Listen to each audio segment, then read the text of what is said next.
Hi everyone, and welcome to our seating workshop. So what we're going to be doing today, it is quite specific to Kent's ordering process, but obviously this can be relative to your own products and how to review them if you are not based in Kent. This is more for virtual, if anyone is obviously out of the area. So we're going to go through the standardised catalogue products and then talk about from level 1 to 3 or 4? 3. 3. So yeah. 1, 2 and 3, and then talk about what the standardised adjustments, adaptations are to it, and how we can look at accommodating seating as well, and also advancements to make seating suitable. Then if none of these products are suitable, how you then would approach to do a special order, and things to consider and look at. We're also going to ask the audience virtually or physically as well, we can have some scenarios with any clients you've assessed before and see if we can do a replication setup and tell you how to do the adjustments on it. So we'll do an overview first of all, and then we'll go into scenarios afterwards and get these guys to come and have a look close up, and we'll get hands on with it as well.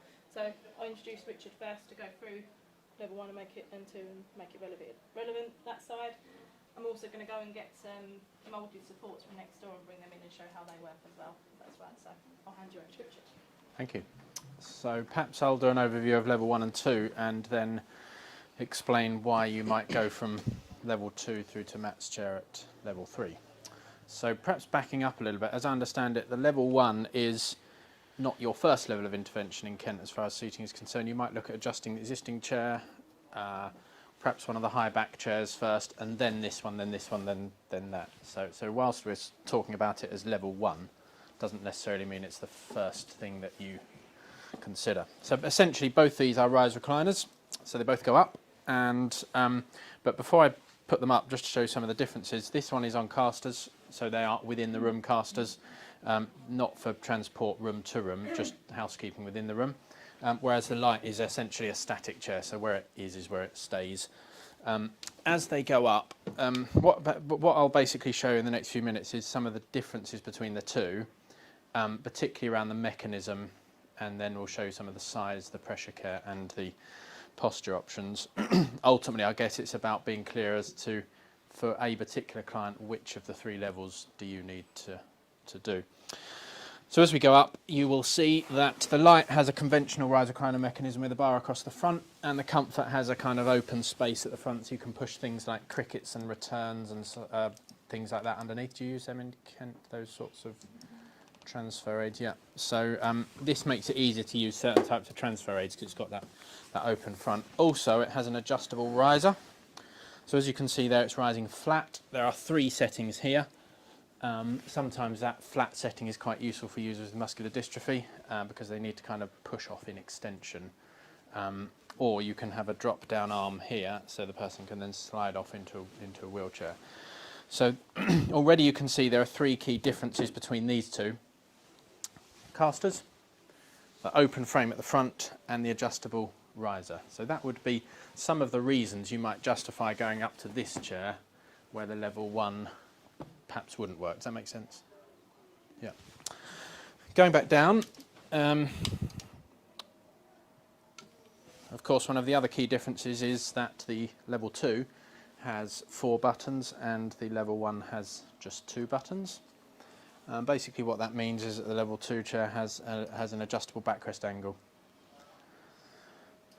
I'm just going to go down and show you that. So at any point in the process you can adjust the backrest angle like that. Really, if the user has limited range of movement of the hips, say, or needs to have various positions to get comfortable. But the important thing with both of them is that they, on motor number 1, so if I just engage the first motor for a moment, which I'm doing now, they are basically the same. So legs come up first, then the chair tilts. So that action on the first motor is identical on both the chairs, which gets you to that position. Now the reason I mention that is because it is quite important with these chairs that the person has a good level of extension at the knees, because clearly if they can't put their legs up, they can't tilt, they can't get most of the benefit from the chair. So a prerequisite really for this type of chair, as opposed to Matt's chair here, level 3, is that they have some sort of passive or active extension ability at the knees, if that makes sense. The second motor basically gives you backrest recline like that, so we can then go all the way back if the person needs more variation of position, or as I said, reduced range of movement of the hips. Perhaps they're sleeping in the chair, if that ever happens. So those are the main underlying differences of the mechanisms, which when taken together basically mean that the light is really for people who are fairly mobile, transferring themselves or perhaps with assistance, who have relatively straightforward postural presentations, so they don't need an adjustment in the backrest angle. Whereas the comfort is for perhaps when they're transferring off with certain types of stand aid products, or need that adjustable riser, or need the backrest angle to be changed. So then perhaps that's kind of the underlying mechanisms, if you like. I'll perhaps just set the context so you know where the level where this ends and the level 3 starts without stealing Matt's thunder. If your person needed transporting room to room, you'd need that basically, wouldn't you? And if you had somebody with contractures, then this one wouldn't work. You might need to step up a level, or if you needed a foot plate, you might need to step up a level. So what I've tried to do there, without going completely into the weeds of the specs of the chair, is just set the scene in terms of broadly which client groups for which levels. Does that make sense so far? Any questions on that? Yes. I think one of the things that people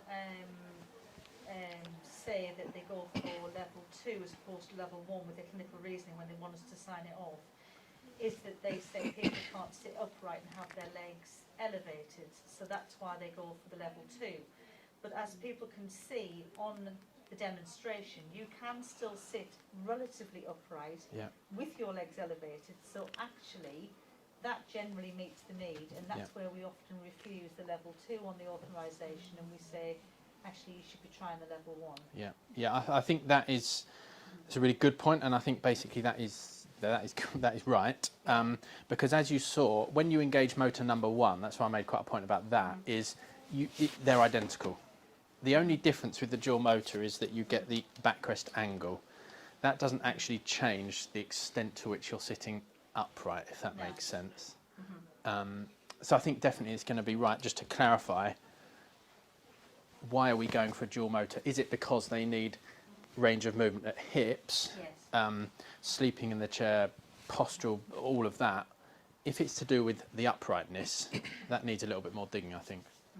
So yeah, short answer, yes. I'm guessing that would be because if you needed, the stand aid, you needed the clearance. Yeah, absolutely, yeah.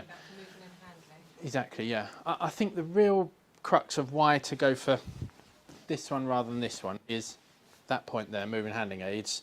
Range of movement, if you do need recline, and really need it, if you need the adjustable riser, if you need casters, those are the main reasons to step up.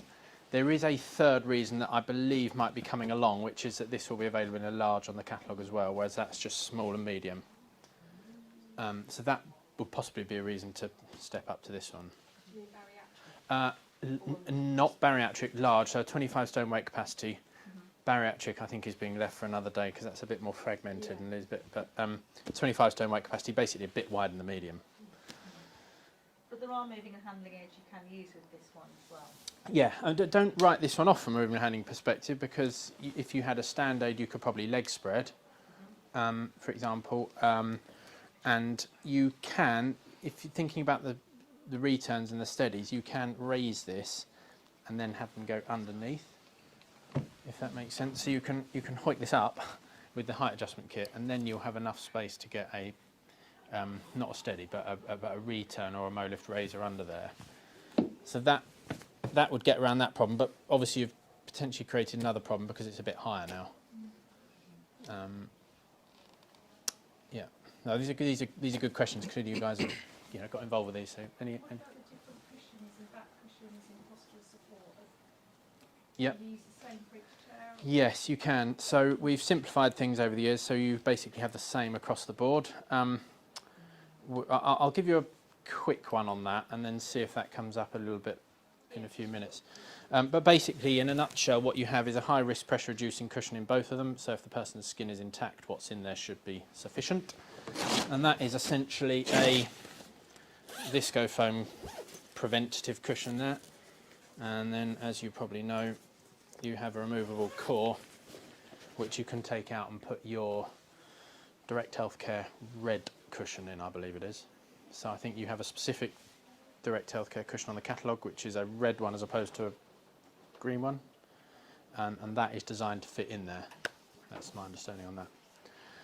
So in short, prevention built in. If you need to go to dynamic, then you can integrate it by removing that core. And then basically on the backrest we have different options. Waterfall, you can take your stuffing out of there, and you have How easy do you just open it and remove the stuff in? yeah, so there's just a zip. So if somebody needs less padding. Yes, you can just take that out. I'm sure you guys have all done this. Okay, sure. On a good day, there's a hole already in the bag. Sometimes you have to make one. Can they order extra if they need to bulk it out? Yeah, we can supply you more of that if you need to. Then I think you have this on the catalogue as well, or at least a slightly different fabric version of this. That's your lateral support option. We've got this one as well, which is a relatively new one, which sort of combines the waterfall backrest with a little bit of lateral support as well. That's a special, so you probably need to get us out for a visit to look at that one. So there are options within there, some of which are on stock, some of which are specials. Does that answer that? There's a fairly short answer to that one. Any other points on that? Yes. The overlays. Yeah. NHS, I've noticed, are ordering them as standard on every chair. And so what we're doing now is we're actually questioning why do they need an overlay. And by overlay you mean a repose or a Yes. what's the other one called? I forget now, but there's an Ultimate Healthcare version of the same thing. Yeah, there's an overlay that we have on the catalogue. I'm not sure Right. what make it is. Yeah. Treat easy. Seems to have become a standard order for the NHS colleagues. And so now we're asking why they would need that when Yeah. actually what you've got in there is a good level of pressure Yeah, relief absolutely. anyway. Yeah, I think again that's something worth looking at, because you have got that level of pressure relief in there and here, Yes. and also it inevitably has some implication on where the person sits in it. It ends up a bit higher and can mess with the postural work that you've done. So Yeah, that's what I was going to say. Like, understanding that one. So yeah, just to touch on postural management as well. Obviously, with overlay, depending on what type it is that you're using and how manoeuvrable it is, in essence, could counteract the pressure relief qualities anyway. Absolutely. And the main idea obviously is seeing to make sure somebody's posturally supported in the correct way, so that it evens their pressure distribution. So I think that's a prime example. You say that with NHS, is their thought process is always pressure is number one, the key thing. When in essence, if we're not looking at the person's moving and handling, obviously the manoeuvre itself, their postural management and pressure care as a whole, it becomes a bit counterintuitive, really. Especially with if you've got anything that's air, because it's unstable, and if you've got somebody that's got high postural needs and they're in something that's not overly stable, it can cause higher tone and cause further postural issues. So, yeah. Also, should we talk a bit about some of the moulded supports that could go in whilst we're talking about your one? yes, so you know more about mould, I think, than I do, but we have from Andy. Andy knows most about that. From time to time, people have effectively stripped out these cushions and put a moulded thing in there. Is that pretty much? But I'll could potentially accommodate level 1 to a higher postural need. So say if somebody can maintain a 90, they've got good, semi-good core strength, but they're leaning heavily to one side, they still are quite mobile, then a Bennett vacuum support or some kind of adjustable moulded system would be really beneficial. I know from my background, I used to work for the company years ago, 10 plus years ago, I used to work for Bennett's, and that's where my background is, and I used to do a lot of assessments with your level 1 to recliners to make them more accommodating for higher postural needs as well at a relatively low cost. I think most of them are under the threshold level before they have to go to special order anyway, aren't they? I think? Yeah. Or do you have a capped amount that is it up to £500? No, about 300, I think. Or £300, less Yeah. now. But some of them are like a standard seat. If somebody's got pelvic obliquity, for example, which is causing the lean, and we identify that's the reason, how much are the seat cushions roughly? They're around that price, aren't they? About 250. Yeah, so again, that's something that might accommodate that postural support and therefore can be ordered. So, did you want to bring some of them over? Yeah. Or I can do it, I don't mind, whatever you'd rather. So, Andy's from Younique Healthcare, they're a relatively new company, but Andy's also been a distributor of Finette's for as long as I've known them. So, yeah, 10 plus years, so he's very knowledgeable, and it's nice to actually have a new company with a fresh outlook on these systems, because they're getting they're getting the service and just like what they deserve. The product, although it's been out many years, it still works amazingly for me for today, doesn't it? So If you can talk about that for a while, I'll go and get, if it's okay I with brought you. them, they're there. No, but I've got one that will actually fit in that. Cool.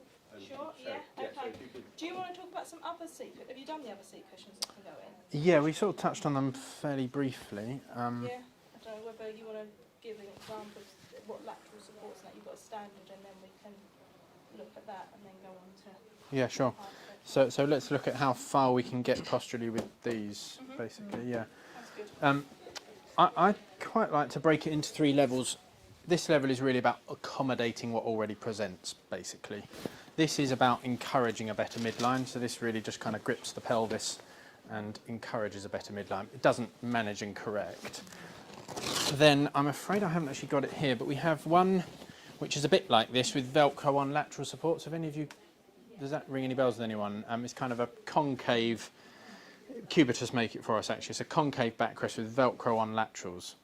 That's the 3rd level, which is sort of management and correction, and that's where you need to actually provide some sort of intervention.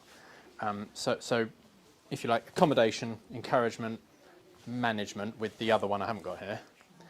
That's sort of our scope.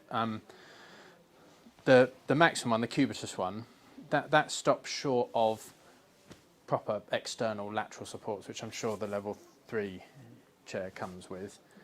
So there are some limitations there, but I think within the scope of this type of chair, I think it generally goes far enough. In other words, if you needed those external lateral supports, then there would probably be other factors that might mean you have to be on a level 3 anyway, possibly. This one is relatively new, and it sort of combines the first and the second level, so it does a little bit of accommodation and a bit of encouragement as well. And you've got 5 sections, each with removable filling in there, and on the outside sections you've got 3 sort of separate sections. So in short, you have quite a lot of adjustment on that one. So yeah, I think probably it's fair to say that the lateral supports we have will do all you generally need to do within the scope of this type of chair, by which we're talking about people who are ambulant, semi-ambulant, if that makes sense. I'm just going to mention something that might be an idea to look at as well. So I don't know whether you find this a problem, sometimes people slouching in their chair and then having to put somebody in a tilt to accommodate that. I don't know how it works in specification. These are quite low cost, and they're just things to sometimes think about as well for assessment. So this is hospital director's not here, he's on an assessment, it should be back later on. Anti-slip foot pad to get somebody's hips to be able to stand up properly without them sliding or mispositioning themselves. So can I demonstrate that? Yeah. They do seat pressure cushions with this in as well. So it's called a slide and lock system. There is other companies that provide them as well, but it's just an idea. Yeah, we've got them on the catalogue. You've already got them. So yeah, so for example, like that way. But they do them with a pressure relieving cushion as well, and they can work with seating companies to create their own material. But if we wanted to try and stop somebody's hips getting back, for example, I now can't slide back. It's like, even though my weight's there, I can't push, unless you've got somebody that extends and go, that's when obviously you need your higher need. If they go into extension and can push their hips out, they can do it. But if it's more of a fatigue thing with somebody potentially elderly, they won't be able to slide on the chair. So that obviously stops it. You want to make sure obviously that they are not pushing too strong against it, so that it's not causing any kind of skin shear. That's one of the points. But then all of this is material that's used in hospitals and stuff like that. So of course that's been checked. So yeah. Same obviously with standing and repositioning, that if somebody sometimes stands up, if they've not got Survice anti-slip by their feet, the hips won't go far enough back in the chair, and then they're seating incorrectly as well. So just looking at a couple of personal manual handling devices that help, moving handling devices that help get somebody positioned correctly. It can accommodate lower level seating needs, for example, for longer periods as well. So just thought I would demonstrate them as well for you. Andy, have you got? Yeah.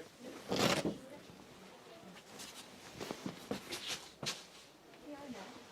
Yeah, sorry, can I just ask, that one that's got pressure relief, and that would be a special order, wouldn't it? We haven't got that in. No, I don't think we've got that one. We've just got the one that stops the sliding, because a lot of people use them on ordinary armchairs as well, don't they? Yeah. So he's got different material ones. They're over on his stand, but they do one with the pressure, like a wheelchair seat cushion with it in. And then they also, I don't know if it would be special order because it would be under the threshold. I'm pretty sure they're under Well, it the would still be a threshold. special order, because it wouldn't be a package Yeah. item. Oh, sorry. Yeah, But yeah. from the point of it going to panel, is that where it's different? It wouldn't go to panel, it would just come through As a special order. as a special order. Okay, Yeah. right. But Thanks, I'll go and have a look. do you want to use it in the actual chair itself? No? Can do. Oh, you've got one there. Yeah, it's Okay, already there. sure. Want to come and have a seat? Oh, okay. If I have to. What do you do, my thumb? I'll put it down. Okay.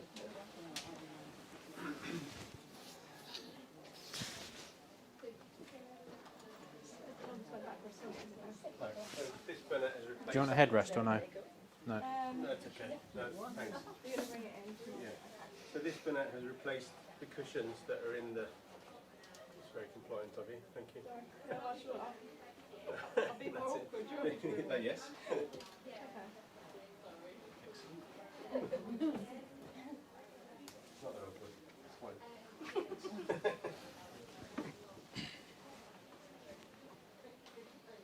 So this Burnett we've put in has replaced the cushions completely. It's in the chair is a little bit I was going to say the big. seat depth's too Yeah, for large. this- for this client. At present. You can build more beads. You can Yeah. build more beads built, can't So you can make it deeper and fill it with more beads.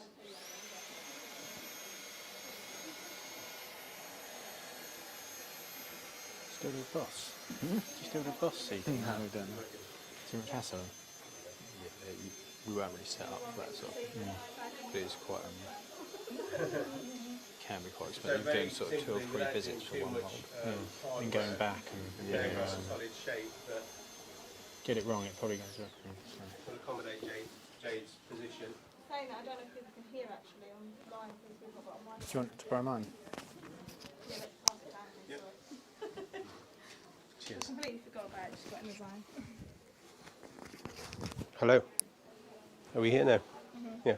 So we've just replaced the cushions on this chair with the Burnett, and that's provided a shaped cushion for Jade, who's very kindly agreed to sit there for us. So if you want to stand up, Jade, now you'll see the shape that that's taken.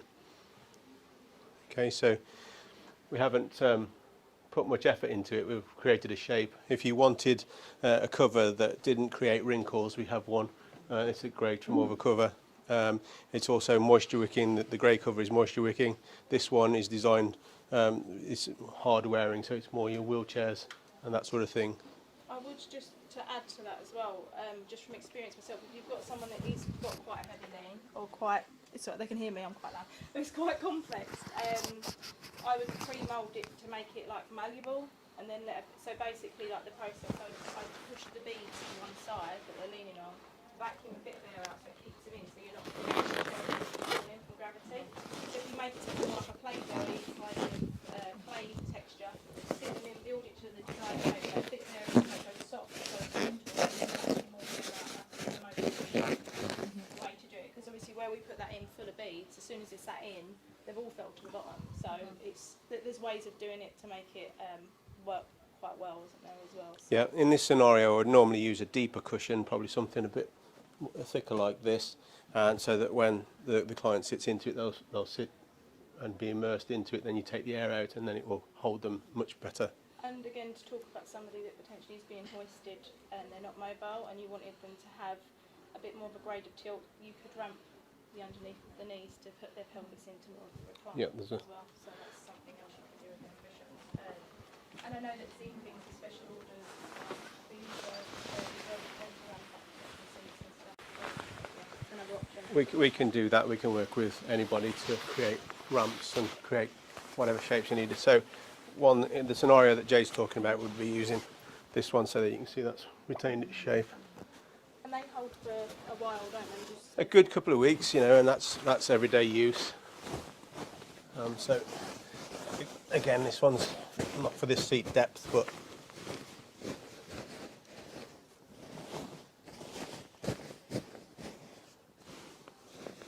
we can create it so that these are fixable to here as well, so that you have a more formal side. We can also put a rigidizer inside. So if they want to sit, say, on a sofa or something like that, where it's not so formal and they're not so held. we So do that a lot with children if they want to sit. we're getting a lot of people asking for sofa sitting at the moment of all ages, because of the amount of time that they're spending at home and in the equipment that they're in. They just want a change of scenery or a change of feeling, or sit with the family, or have the cat on their lap. Or yeah, absolutely. So in the dining environment, we would have one that's fixed here and here, so that when you put it in the chair, it creates a bucket seat that you can remould. The good thing about that is, when that client's finished with it, or they've moved on to a full moulded seat or whatever like that, you can reissue it. You can take it in, launder it as standard, and reissue it to somebody else. So, right, what I'm going to do now is, have you covered everything basics on here? Then we'll go through some notes, and I'm just conscious of time. So I'm going to hand it over so you can go on to the Yep. now as well. So we'll pass the mic over. Okay. Has anyone got any questions on anything at the moment with where we're at so far? Just, there is no footplate with either of those chairs, is there? Correct, there isn't. So that would be a reason to go to level 3.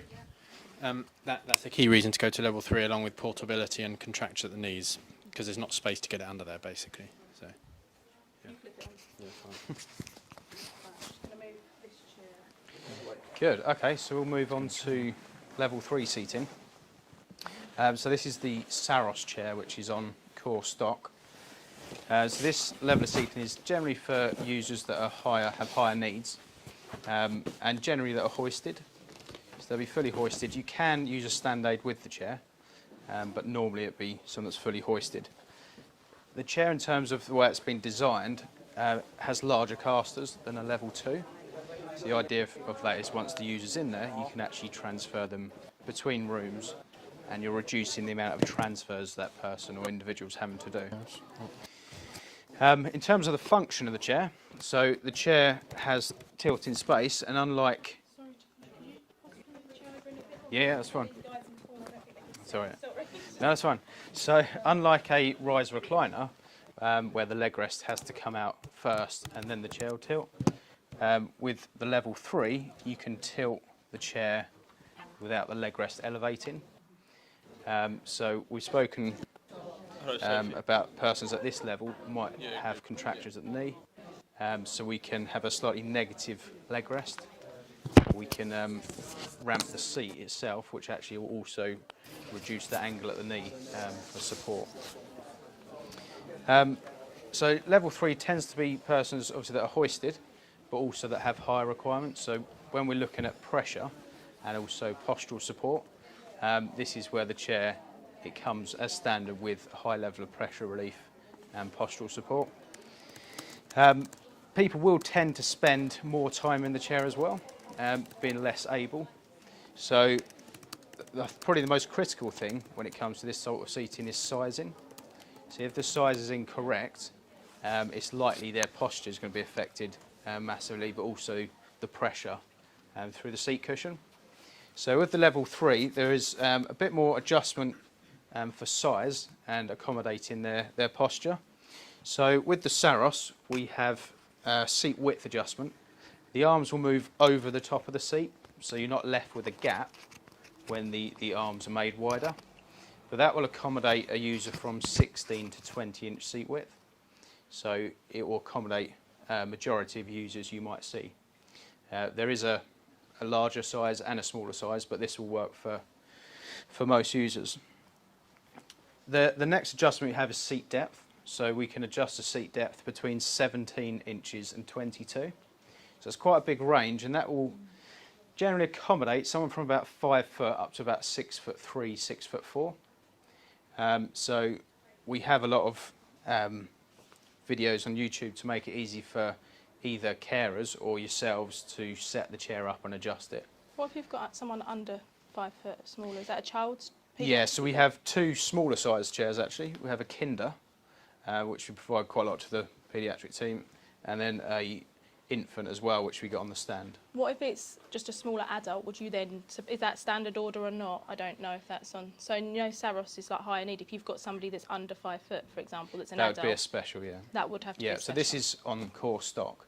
Okay. But So it do does. you have anything on core stock that you know of for smaller patients, or would that then have to go through a special order? No, we'd have to go for a special order. Okay. And then to be fair, it would very much depend on whether there's funding stream for that. So if it's a CHC client, there's a different funding stream. If it's health and social care joint need, it's joint panel.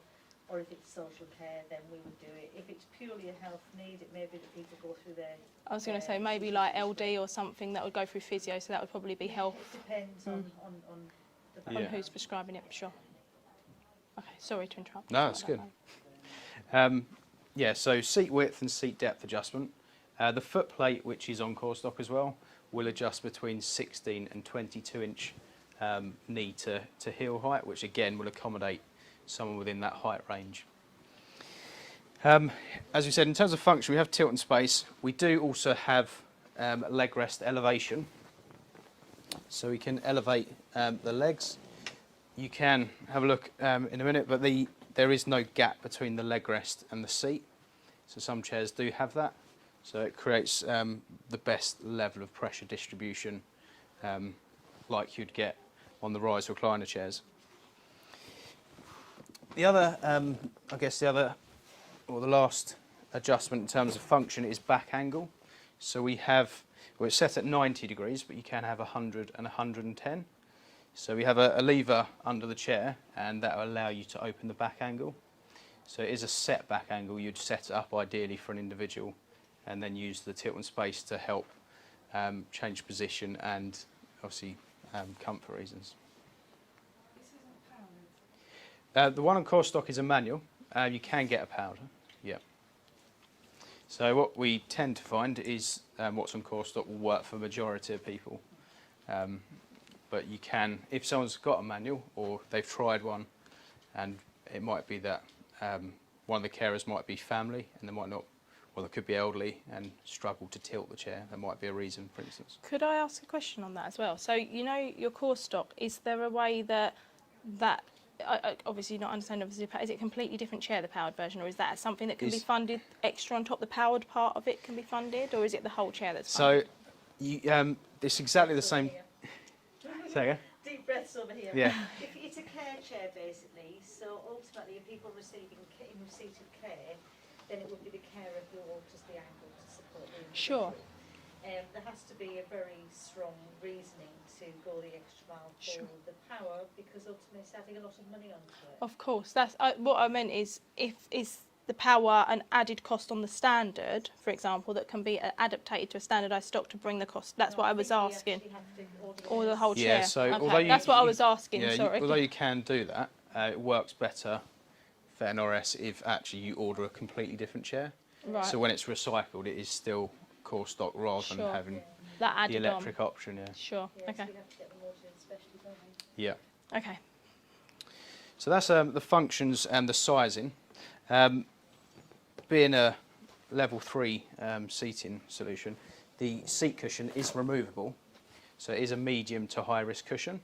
So it will work for most people. And like the Accora chairs, we do have an envelope cushion that will work with the air cushion on core stock. So being an envelope, you can slide the air cushion into it and it will sit in place flush with the rest of the seat. And I suppose lastly is around postural support. So the standard backrest on the Saros and core stock is what we call a butterfly backrest. So it has lateral supports to the side which are quite deep. That will work for most people, although we do have lateral wedges that can be included. And what they'll do is if someone's leaning heavily to one side, it will actually increase the level of lateral support you can offer that individual. You can also put it down behind the cushion to bring the cushion forward as well. I think one thing that's kind of stands out with this as a level 3 chair against some other level 3s on the market is because the backrest is soft, where you might have a user with spinal curvature, it will actually mould and shape to them. So it's a lot more comfortable and supportive than your traditional solid foam-backed tilt and space chair. It looks nice as well, doesn't it? It does. Thank you. I guess lastly as well, it is a very soft chair. So we have a lot of users that might have involuntary movement. So if they have that, they can't actually injure themselves on the chair. Whereas when you go for more of a lateral support on a bracket, because there's metal work in it, they can actually injure themselves. Does it give quite a firm support to a heavy lean then? It will give a good lateral support. I think it might have come up as to when this might not be appropriate. So it does work for most people. The only time you might need to step up, I know there was another backrest, if someone needs very targeted head support, at that stage you might want to then try an alternative. But I would say definitely always try the Saros first, because you might be surprised at how much support it will Just actually to mention give. about accommodating head support, if you've got somebody that needs quite a lot of head or neck support, there is a Bennett vacuum support that also gives very good head and neck support, and it's where's Andrew gone? It's relatively low cost solution, so you could use this chair and then accommodate that. If I just grab that quickly as well. Sometimes the head and neck support is enough supported by the fact that there is a level of tight tilt anyway. So like, The other things people should try out is how easy it is to tilt. yeah. Because I think that's one of the concerns that people have is, oh, the tilts or whatever. Yeah. But actually, it's not ready to tilt. There's no pump valve on this, so I can't actually demonstrate it, but basically you can get a good amount of chin lift so that it supports the head when they're in a chair. So even for things like eating, or if you want to keep someone's head in a good position whilst watching TV. There's no button on it for me to vacuum this one. It just surprised me with it. But yeah, so these are very popular for higher needs seating, because even with some of the really high-end spec chairs, they still don't give the best head next to it. Like obviously you want to look at the function of the chair along with the support, so accommodating the tilt and then obviously bringing the person's head. But then if you've got one of the most, if we talk about scenarios in a minute as well, one of the most difficult scenarios we used to have is with somebody that's got like quite a pronounced kyphosis, where their back's in contact with the chair but their head's down. So obviously even no matter how much grade of tilt you get back, their head's still forward, and where their head's fixed in that position, they don't know where they are in space. So obviously trying to get some kind of connection and support around. You used to do quite a nice head pillow as well on the chairs, you can also get don't you? what they call a horseshoe head cushion. So similar to that, it will actually come round, and you can add that as an addition, or you can have this section removed and a horseshoe head pillow. And that would be a special order, yeah? He would, yeah. I would always try this first, because with the wedges you can actually bring the top of the backrest Oh, right, forward yeah. as well. Have you got a wedge? There were some wedges somewhere. There's one There, right do you want me to pass you it? there. Because it is on Velcro as well, you can also adjust the height of the backrest cushion. So let me just show you that. If you have a smaller user, you can actually bring the supports further down, and similarly if it's a taller user, you can kind of stretch it to make it longer. Yeah, so the only other thing, I'm not sure if it's core stock or not, but you can get a pelvic belt, obviously on wheels, potentially moving from room to room. Also, if a patient is trying to get out the chair, Or like extension or something. or extension, like that, yeah, having a pelvic belt. Is that like a cradle or what? So you get a 2-point or a 4-point. Yeah, pelvic 4-point's pretty good for quite strong extension, Absolutely, isn't yeah. it? Yeah. And probably more with the children's chairs, you can get a chest harness as well, if need be. Obviously, depending on who you're assessing, just to mention pelvic belts, now you have to obviously look at dowels and that side of things as well, and skin integrity and where it's positioned. But sometimes safety has to outweigh, and that's obviously would be done on a risk assessment. So they have proven very successful pelvic belts to keep somebody in a 90 or even trying to close the backrest in a bit helps with that, doesn't it? Has Absolutely. that got a So you can forward adjust tilt? You The can, backwards, yeah. yeah. You can adjust the back angle, but also the seat will ramp. So normally the seat and backrest are at 90. You Yeah, can so ramp the close seat it in. by 5 or 10 degrees. The idea of that is if the user really needs to be tilted, but they're eating perhaps, you can have the chair upright, and with a ramped seat, it's still keeping their pelvis slightly lower than the knees and less likely to slide forward on the chair. Sure. We was talking about eating earlier on and chair positioning and how important it is as well to not, obviously, to keep them in a good position to be able to eat and upright. But again, yeah, with someone that goes into extension, if it's that strong, then potentially you'd maybe need the pelvic belt and the closing. But a lot of times, if it's got a good enough tilt, it will Keep them back, accommodate and keep them back as well.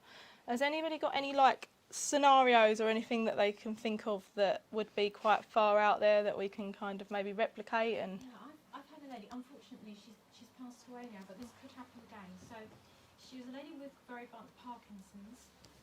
She was still walking with a frame, so this kind of chair wasn't suitable for her. However, she had kyphosis, and when she was sitting in her chair, she would be forward like that.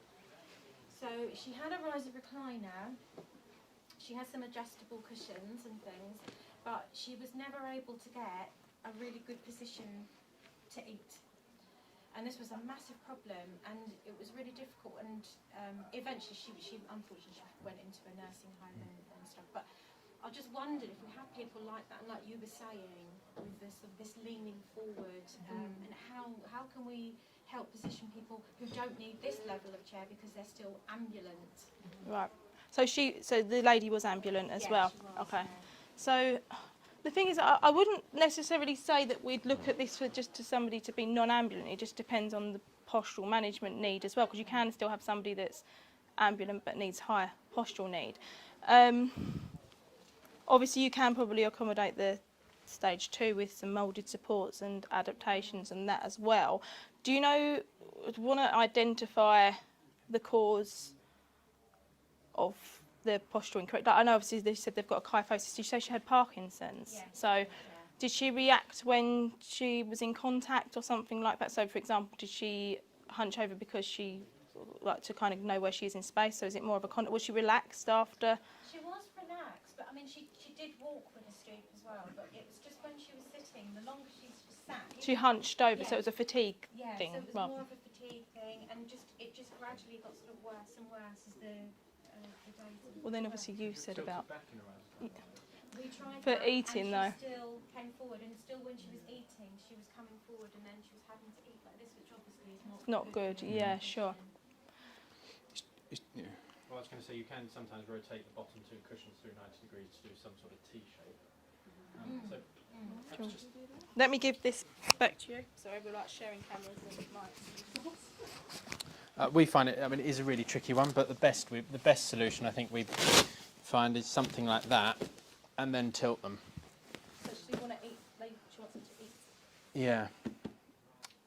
I would say, personally, from my experience with that, it would be trying to support the head quite sufficiently. So that's why that head and neck support works quite well with eating. You can rotate it back the other way as well, so you get a really good chin. Sorry, mic again.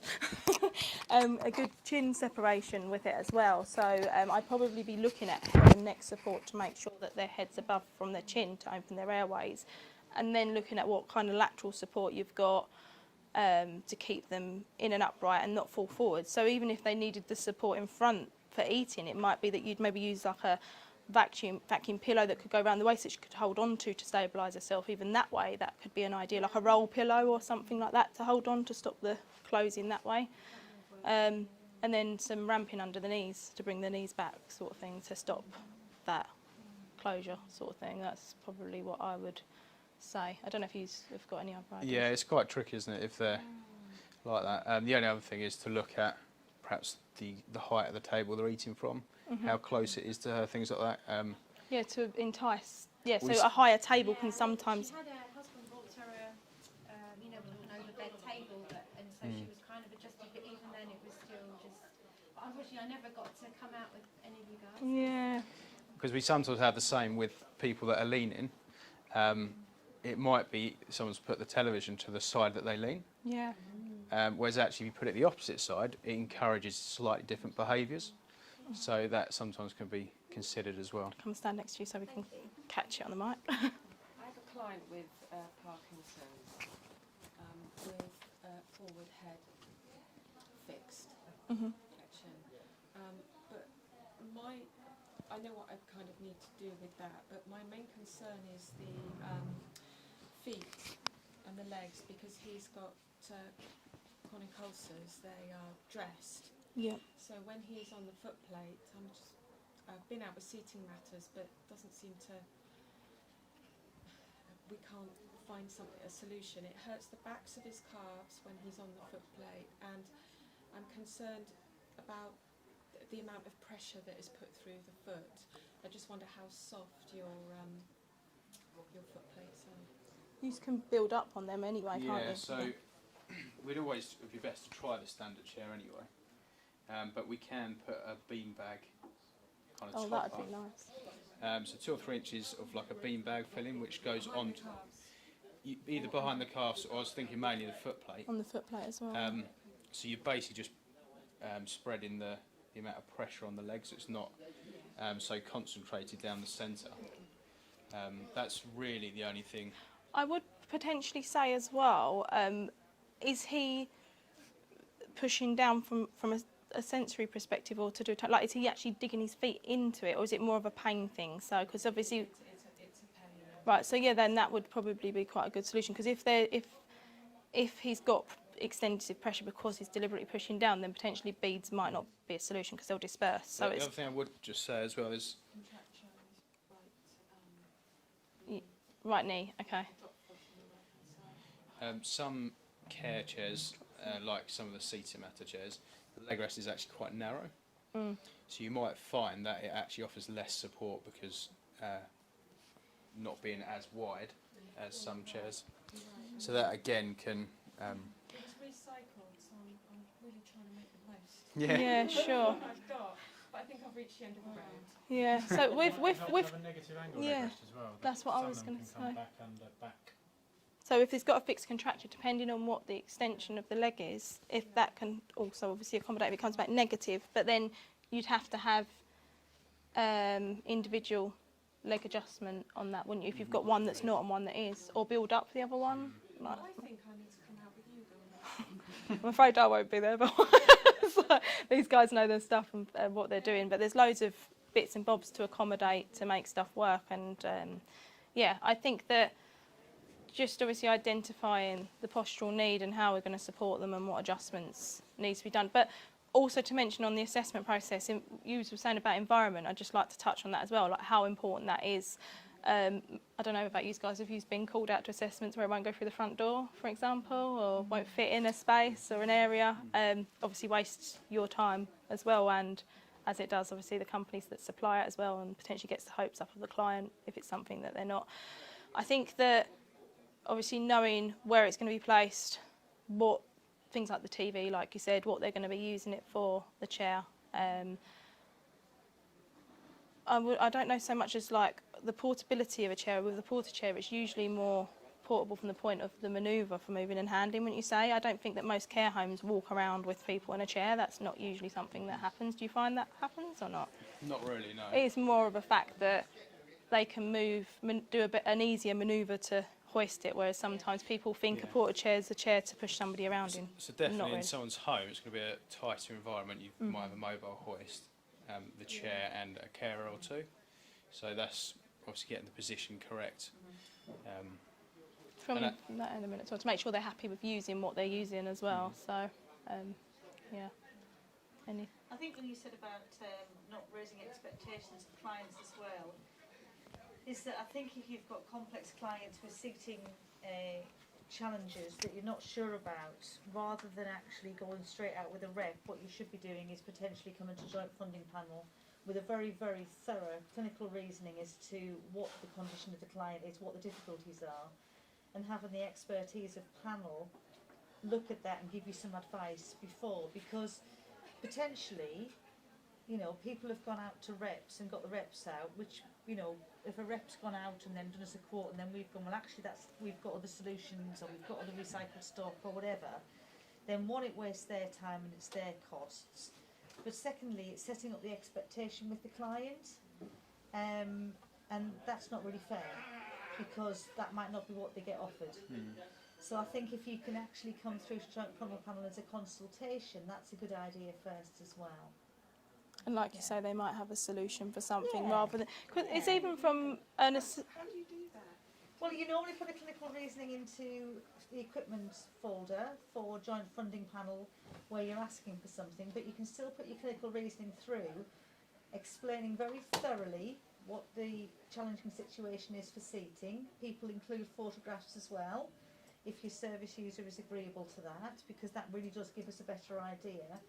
And then we can look at that in our joint funding panel and we can advise you as to what products are around that we would say potentially give that a try, get a rep out there, or we can say, well actually we've just heard we've got something back in stock that might be worth a try. So that really, rather than wasting reps' times or setting up an expectation with a client, it allows us to do it. It also saves multiple assessments because obviously we're Yeah. dealing with clients that probably are at risk of fatigue, like, Yeah. and if sometimes you have to get 1 or 2 assessments in one day, and it may be that a chair potentially, for example, could have worked for that client, but they're so Yeah. tired at that point because they've been manoeuvred all day, it might not work. Do you know what I mean when I well, What I will some say extent. is, though, I went back out because I got it recycled, brilliant.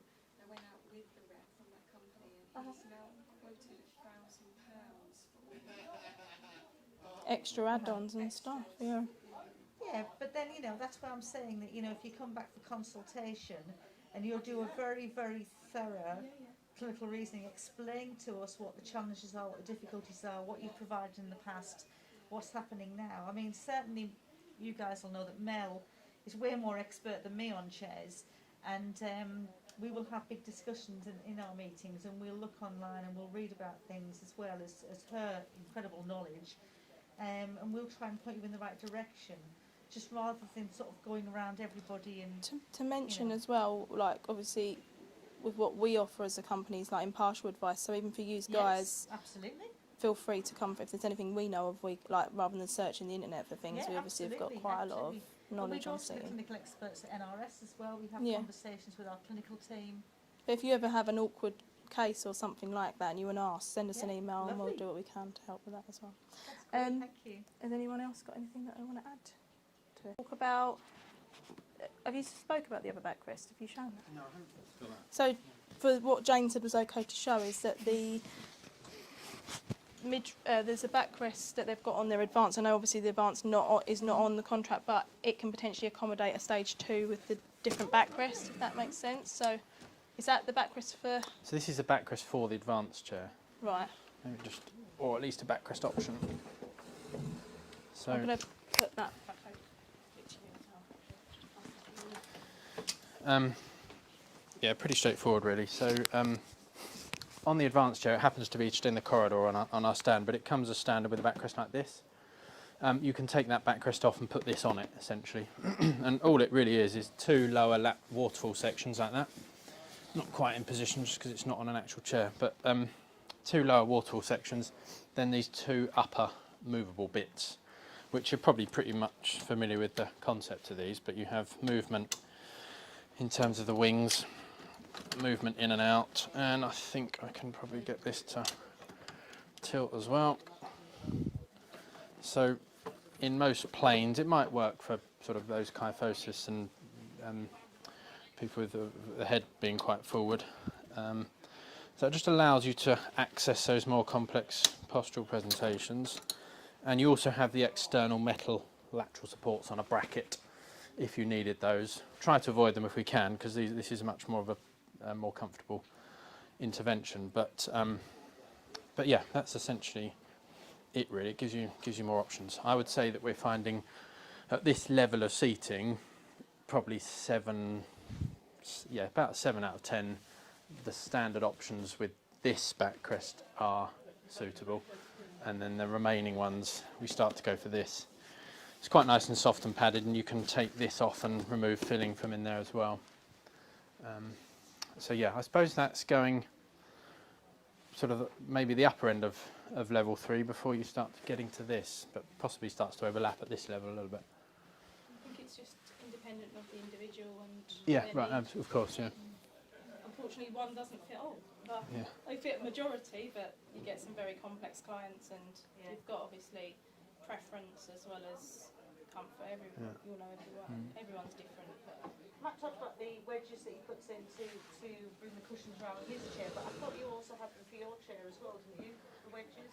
Yeah, are these yours? Yeah. Yeah, so we have quite a similar one. I'm sure yours is better, but roughly so. Kind of like that. Yes. Ours probably a bit more subtle than Matt's one. They probably, because your wing comes around more, yours are probably doing more than ours. But if that makes sense, but it is, yeah, we have a similar-ish thing to that. Yeah. So we have those on core stuff as well. We have the wedges. And what sometimes concerns me when I see orders is people are saying things like, oh, we need extra pressure relief, we need wedges, etc. But then I see the order and they've only put the chair on there. So that's something I tend to chase people up for and say, but you said in your clinical reasoning you need this, this, this and this, but you haven't ordered it. So that's the other thing, I think, is people remembering that they've got to order all the separate accessories, which are on the core stock. can your wedges be placed under the seat to ramp it as well? We don't tend to do that. They're not really the right shape, but we can do sort of blocks of foam, because essentially you've got a firm seat base here, and we can put bits of foam to achieve a pelvic obliquity accommodation or correction. So you can just put that literally underneath the whole cushion section. It's not something we do hugely frequently with this level of seating, but it can be done. Is there any other questions from anyone at all? No? Okay. So this will obviously be recorded to be able to watch back, and we can, I think Jane's going to be able to help editing it to be relevant to obviously your prescribing and stuff like that, so that it can be shared with the staff as well. So It's probably just good to say in September we've got 2 dates for more in-depth training and assessment knowledge on the Saros as well, so you'll get an invite for that as well. So. And that's really about people being able to alter a chair according to their client's needs. Because what we're trying to encourage is the prescribers should be going out there doing a follow-up assessment and making sure that they're actually altering the chair to the client's needs as the prescriber. Yeah, so it's just a confidence thing, I think, and there'll be a number of chairs for everyone to alter. So. Good. thanks very much. So yeah, thanks very much, Jen.